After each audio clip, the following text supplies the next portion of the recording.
All right, what is up? GoodMicWork back at you as promised. Just wanted to come up here with a few casual thoughts on SmackDown Live from last night. I wasn't home to see the show live, which I rarely will be on Tuesdays, but I came home and watched the replay, and I think we would all agree that SmackDown won week 2. This was a damn fine little show. Raw was pretty solid on Monday night, but of course coming off the heels of the great show they had last week, there was no way they were going to top that. But they still put on a decent show, but I definitely think SmackDown was better, and there were some really delightful things to witness on this show, especially a couple of really good promos. So that's all we're going to talk about here is just SmackDown in general. I'm going to skip around different parts of the show. I'll tell you, I really like reviewing a 2-hour show, and I really like the fact that I'm not home to watch it live. I love the live experience. I love the interactiveness of it, communicating with all of you, live tweeting, reacting to the show. All of that is very fun on Mondays, but it's just something that I cannot swing on Tuesdays. So coming home and watching a 2-hour show with no commercials is really nice and really fast, and it doesn't make me bored, and it doesn't make me get sick of it. And I was able to really, truly enjoy the show, and I jotted down some notes, and we're up here to talk about that now. Really good stuff. Now, they furthered the storyline between Dean Ambrose and Dolph Ziggler tonight. Of course, Dolph Ziggler won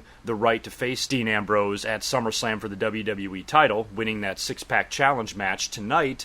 Dean Ambrose opened up the show with a promo, cut a great promo, by the way, and called out Dolph Ziggler. So this is going to be the big first promo between the two of them. Dolph Ziggler comes out in the suit jacket and jeans and all of that. Looks a lot like Shawn Michaels back in the day. I know I mentioned that in every commentary, but clearly that's what he's going for, and he's kind of succeeding. Now, there was a lot of talk last week as far as whether or not he's deserving of being the number one contender. I was one of the people that was coming out and saying, hey, give this guy a break. I was Team Ziggler. I was all on board with him getting an opportunity. And a lot of fans argue that WWE has done so poorly by him and booked him like a piece of shit for the past couple of years, and he's virtually been a jobber in a lot of people's minds. And so they are saying, how can we take him seriously as a number one contender? Well, you got to remember the brands are split up now. It's a completely different landscape, and the point of the brand extension was to give not only young guys, because it's the new era, opportunities, but also guys that have been looked over maybe one too many times. Guys that have the ability, have the talent,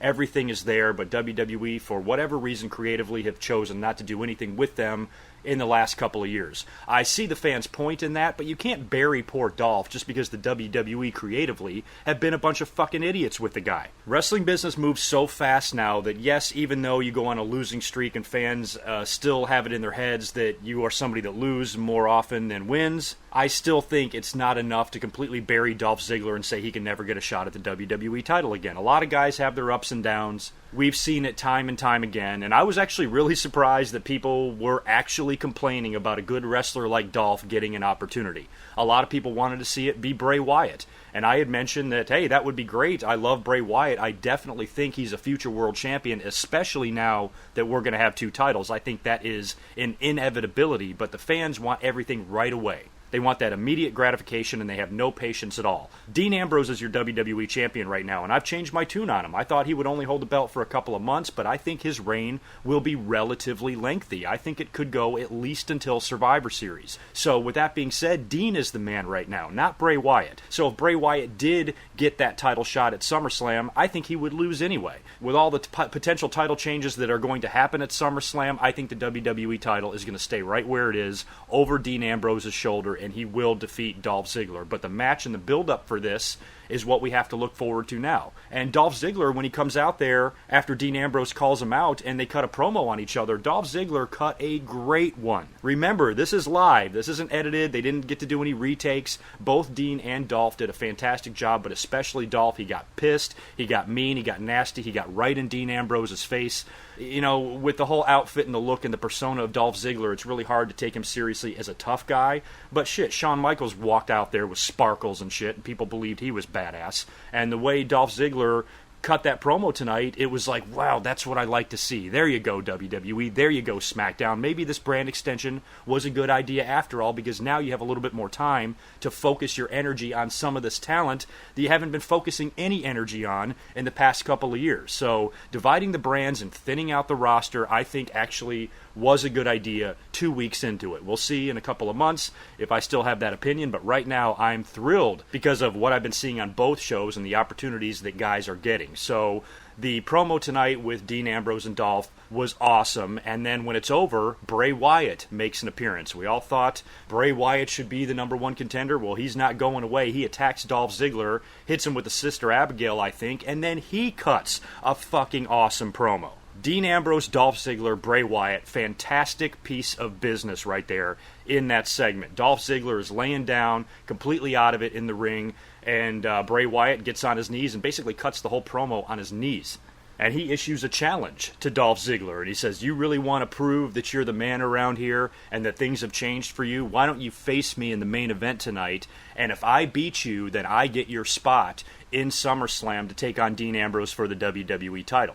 Dolph Ziggler, against the advice of everybody, including Daniel Bryan and Shane McMahon, accepts Bray Wyatt's challenge because he wants to prove that he belongs there. Now, I like this because last week he just won a six-pack challenge. You got to have Dolph get on some sort of a roll here. You know, he wasn't doing anything, and then all of a sudden he's number one contender. So you got a couple of weeks here to give him some victories, give him some matches, give him some good moments, and actually make this title match worth watching. And tonight was a good step in that direction. Bray Wyatt versus Dolph Ziggler, if this match would have happened 3 weeks ago, there is no way in the world any of us would have picked Dolph Ziggler to win this thing. So I was interested to see how the match would go and if Dolph would actually win this thing clean or not.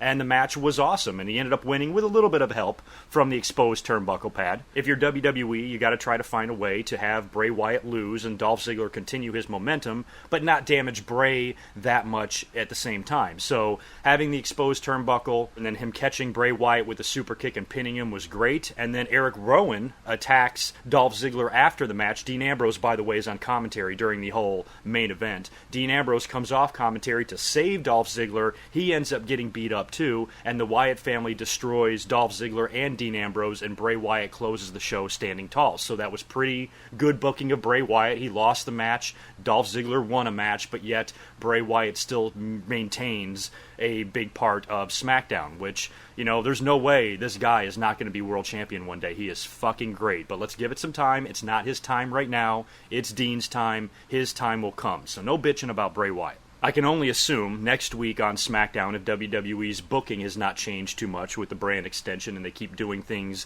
in the very formulaic way they always do, I guess we're going to get Dean Ambrose and Dolph Ziggler taking on Eric Rowan and Bray Wyatt next week on SmackDown. I think that's pretty much a guarantee. Same thing with Raw. I would imagine we're probably going to get, I don't know, let's see, probably Finn Balor and Roman Reigns actually teaming up to take on Rusev and Rollins. I wouldn't be surprised at all to see that on Monday Night Raw. But all in all, I think it's going to be a lot of fun to watch Dolph and Dean do their thing. I think Dean will eventually pin him in that match with the Dirty Deeds, but we know the match is going to be good. And if SmackDown was any indication, then the promos and the build-up to this match will be pretty damn good as well. So I'm on board with the match, even though I think it's a predictable winner. I don't care. I'm happy for Dolph's opportunity. I loved the showing that he had tonight on SmackDown, not only on the mic, but also in the ring with Bray Wyatt.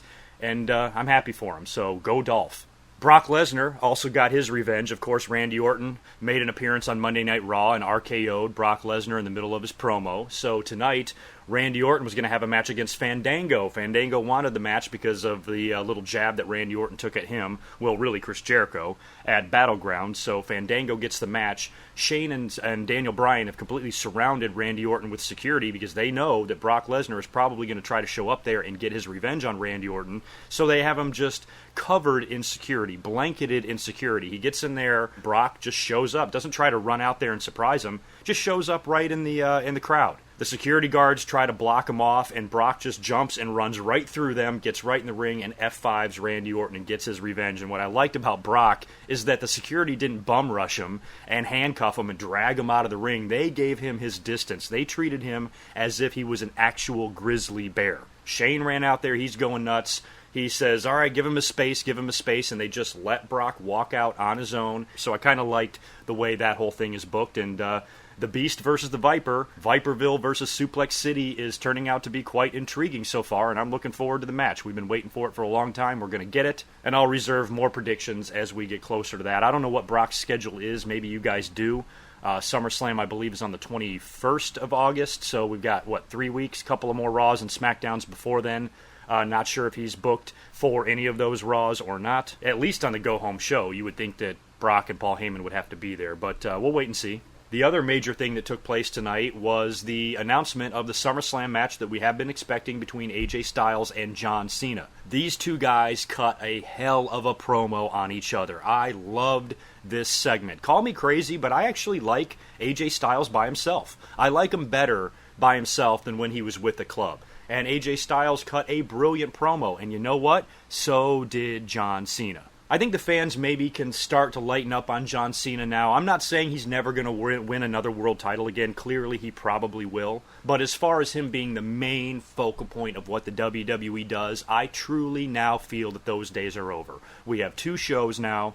John Cena was not the number 1 draft pick. He's not the face of SmackDown. He's not even on the flagship show anymore. He's not working for the world title and hasn't been for the past 2 years or so, and putting him in there with AJ is such a perfect opponent for him because of how different they are. AJ Styles has worked his whole career outside of the WWE, gaining the love of all the independent wrestling fans and the smart fans and the type of fans that would generally hate a wrestler like John Cena.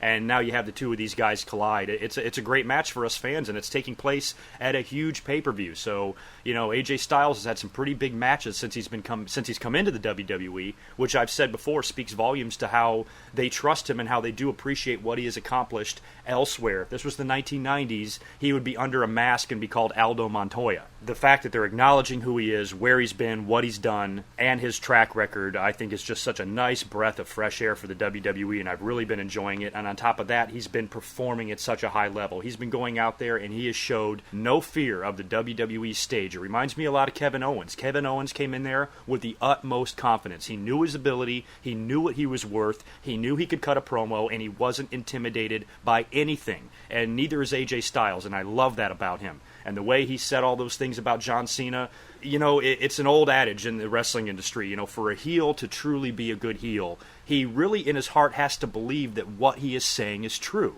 And I really think AJ does believe a lot of that, and he does echo a lot of the opinions that wrestling fans have had for years about John Cena. And then the brilliance of all this is John Cena comes back with an equally strong comeback. AJ was the one that actually laid out the challenge. He says, I want to challenge you one-on-one, no club, no bullshit, no excuses at SummerSlam, and when I beat you, you're going to have to come out here on Tuesday and admit to the whole world that I'm better than you. The promos were good, they were intense, they were believable, and they were both filled with truth, which is what I like the most about wrestling. Now, you do have to think that watching this feud play out, that John Cena is probably going to win this match at SummerSlam, which I know is going to piss a lot of people off, but you still have to look at the SummerSlam card. You've got Dolph Ziggler and Finn Balor getting title matches, not John Cena. So if he has to have some sort of a high-profile mid-card match with AJ Styles, a guy that's defeated him and pinned him a couple of times and kicked his ass week after week after week on TV, John Cena is more than overdue for a victory against AJ Styles. So my only hope is that most likely when John Cena does defeat AJ at SummerSlam, that the fans can appreciate the good match that it probably will be and not freak out and think that AJ Styles is going to be sent down to NXT. I think so far this program has been good. The matches have been good, the promos have been real good, and the whole overall story has been fun to watch. So I just hope that we can all appreciate that instead of shitting our pants worrying about who's going to fucking go over. So John Cena is due for a victory here. I think he's going to defeat AJ Styles. I will release a predictions video after the go-home SmackDown and Raw leading up to SummerSlam, and I'll officially talk about all of this in a couple of weeks. But right now, I don't see any other outcome here other than John Cena beating AJ. Now, if he didn't, it would be a hell of a swerve. If AJ beat him again and beat him clean at SummerSlam, that would be pretty awesome as well. So I'm not saying I would complain if that happened, but right now I got to see John Cena picking up this victory, and I think it's going to be a damn good match. So good stuff from both guys. Excited to see this match at SummerSlam. And happy for AJ Styles. I mean, going in there at SummerSlam, second biggest pay-per-view of the year, working with WWE's poster boy is a pretty big deal for a guy who has never been in the WWE up until 8 months ago. And before you even say anything, just shut up. That match on Velocity in 2002 does not count.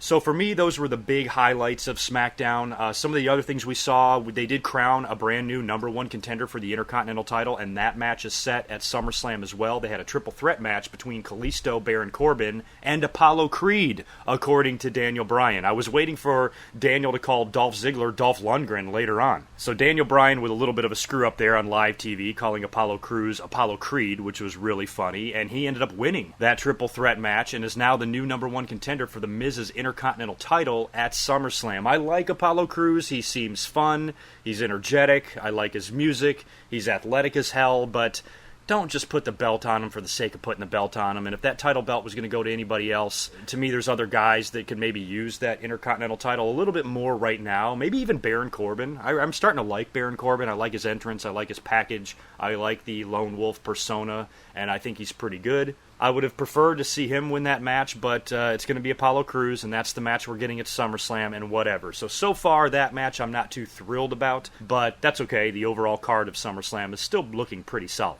And I wouldn't be surprised at all if Crews does wind up winning that Intercontinental title, because if you think about the new era and everything that's going to be taking place at SummerSlam, and am I hearing these rumors right? Is the WWE actually going to create a secondary tag team title and a second women's title? Even though I don't want to see that, there's really no way not to do it. If you have tag teams and women on SmackDown but no belts to compete for, what is the fucking point? So I was thinking the tag champs and women's champ would have to go on both shows, but you don't really have a brand extension if you do it that way. So creating your own titles, I guess, really is the only solution, which I think is what the WWE is going to do. Maybe some of these will be crowned at SummerSlam, I don't know, but it looks like we will have a new tag team champion and new women's title being created for SmackDown. So SummerSlam could wind up ending with a whole lot of new era people holding belts. You're going to have Dean Ambrose as WWE champion, possibly even Finn Balor as the Universal champion. You could have Gallows and Anderson walk out with the WWE tag team titles. Apollo Crews could walk out with the Intercontinental title. Sasha is probably going to remain the WWE women's title, and even if Charlotte wins it, that's fine. Rusev or Roman Reigns will walk out of there with the U.S. title, and you might have a new champion crowned in the SmackDown tag team division or the women's division, and it could just be a whole lot of new faces that we wouldn't expect to see on top 2 or 3 years ago, all there ruling the WWE together. I think that's what they're going for, and that has a really good chance of happening at SummerSlam. Oh, also, by the way, speaking of tag team champions, American Alpha did debut as advertised tonight on SmackDown as well. They defeated the Vaudevillains, and I really love this tag team. The fans seem to as well, and if the SmackDown brand is going to crown brand new tag team champions, I think that is your team right there that should be the first title holders, because they're awesome. And how awesome was Eva Marie's entrance? I didn't mention anything about her last week when I talked about SmackDown, because she debuted last week and just came out there and stood there during a big women's segment or whatever. But tonight she had her first match, you could call it. Becky Lynch is in the ring, and Eva Marie comes out, and her entrance is so over the top, and it's so perfect for her, because the fans hate her. I can't stand her ass. And the fact that the WWE is capitalizing on that and giving her this over-the-top entrance, just so narcissistic and conceited, and she's walking around out there like she's worth millions of dollars, and it's fucking great. And then the best part is, she pulled a Jericho. Remember when Jericho wouldn't talk when he first returned there a couple of years ago? She gets in the ring, the match is about to start, and all of a sudden her leg hurts. And she tells the referee, nope, sorry, I can't do it. She basically fakes an injury and gets the hell out of there. So the fans are going to have to wait to see her in-ring debut on SmackDown. I actually really, really liked that. I hated whatever segment took place between Natalya and Carmella. That looked so bad. Renee Young is doing some sort of thing in between segments, some SmackDown Live interview desk where people come up and do interviews or whatever. Dean Ambrose went over and talked to his girlfriend as well later on in the show. But whatever went on there between Carmella and Natty, cringeworthy. I didn't like it. Sometimes these girls can't act at all. Natty ended up kicking Carmella's ass later on in the show, putting her in the sharpshooter on the outside of the ring and all of that. So even though I like the new ideas, I like the fact that Renee Young is doing that, sometimes the segments can be bad. So the one with the girls was pretty shitty. The one with Dean Ambrose was decent. But all in all, I like the change. I like the fact that they're trying to do something like that. I like the commentary team. I think Mauro Ranallo is fantastic. He's my favorite announcer in WWE, probably all of our favorite announcer in WWE right now. He's teamed up with David Otunga, who I think is doing a good job, and of course, old fuckface JBL is out there too, but even his ridiculousness is not as noticeable to me on Monday Night Raw, because I didn't have to hear his idiotic voice for 3 hours, only a little bit, and Mauro Ranallo is the true voice of SmackDown. So I like the commentary changes, both on Raw and SmackDown. That's kind of nice. SmackDown has even done some more camera angles, and so has Raw, which I really liked, and a nice touch on the entrances too. On SmackDown, when the wrestler comes down to the ring, his stats will kind of come out on the side. So not only do they just show his name, they show his picture, his height, his weight, when he debuted, some of their accomplishments and all of that. So I kind of like the way they're doing that. All in all, the overall presentation of SmackDown is decent and solid, and so is Raw, and so far, I'm perfectly happy with the brand extension and have very few complaints. So that is it for me for tonight. I am out of here. I got to spend the rest of the week working on some more Good Mic Work stuff. I really got to hammer out that DVD review that I've been promising you guys,